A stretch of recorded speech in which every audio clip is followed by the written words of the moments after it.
I call Senator Ludlam. Thank you very much, Madam Chair. I think I need to seek leave to move Amendments 1 and 2 together. Is leave granted?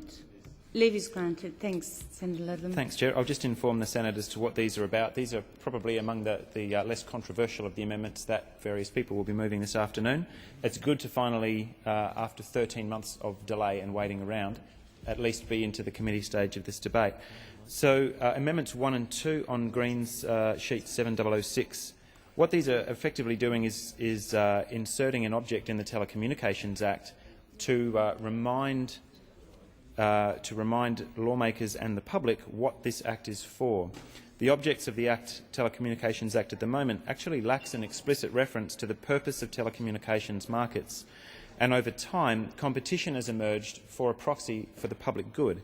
So with due regard to the benefits of properly regulated competition, we believe the Act should incorporate explicit principles of the rights of end users and not just assume that competition is always an effective proxy or an effective stand-in for end user benefit.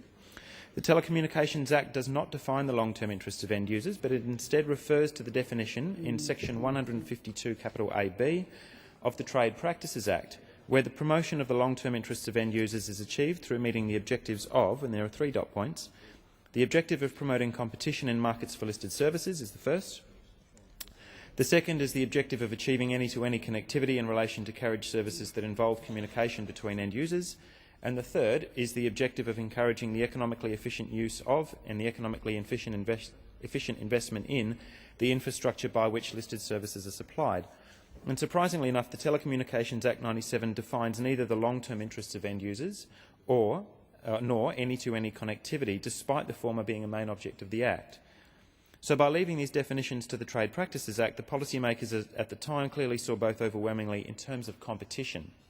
We don't think competition principles alone go anywhere near far enough in defining the public good, so we're seeking an explicit provision in the Telecommunications Act to spell it out. So with those brief comments, I will commend Amendments 1 and 2 on our sheet 7006 to the Chamber.